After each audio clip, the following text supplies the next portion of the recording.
On a typical Friday night in A&E, there's some things the battle-hardened medics can count on to keep them busy. Alcohol for one, and violence. Andy has suffered a knife wound. What size of knife was it? A large carving knife. But our second case tonight is more bizarre than it first appears. Andy was the one wielding the carving knife, and he was driven to spill blood by an ice-cold tormentor encountered all too often by hospital staff. The frozen beef burger. Unexpectedly, it's up there with booze and brawls as a regular reason people end up in A&E come Friday night. I was going to have a burger for my tea, so I went into the freezer. There's 4 of them all frozen together. I started off with a butter knife and made no impact on getting them apart.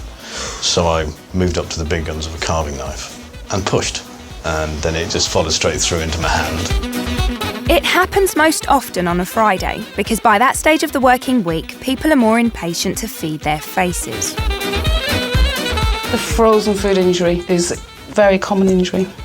When you think we've got microwaves, and you think we've got, so much fresh food, people still want to prize them apart.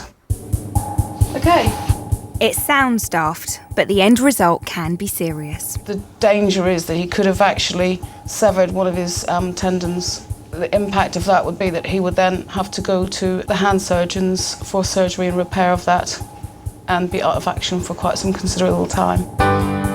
Fortunately, Andy's butchery doesn't seem to have sliced off too much meat. I don't think you've done anything to the tendons. You've been quite lucky. I think you've gone through the soft tissue and the muscle in between your ring and little finger. That's good. More like a judgment. Andy's stabbed again, but this time it's for his own good.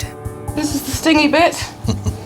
Where he spilt his ketchup, a couple of deft stitches will sort him out. It needs to be kept clean and dry. The sutures need to come out in 7 days. Okay. How to feel a complete arse in one easy lesson. Of course, Andy's trip to A&E meant he had to abandon cooking the dinner. Okay then. Okay. His missus must be starving. She's been waiting hours now. Might get back to the beef burgers now. I kind of gone off burgers for a bit. Yeah.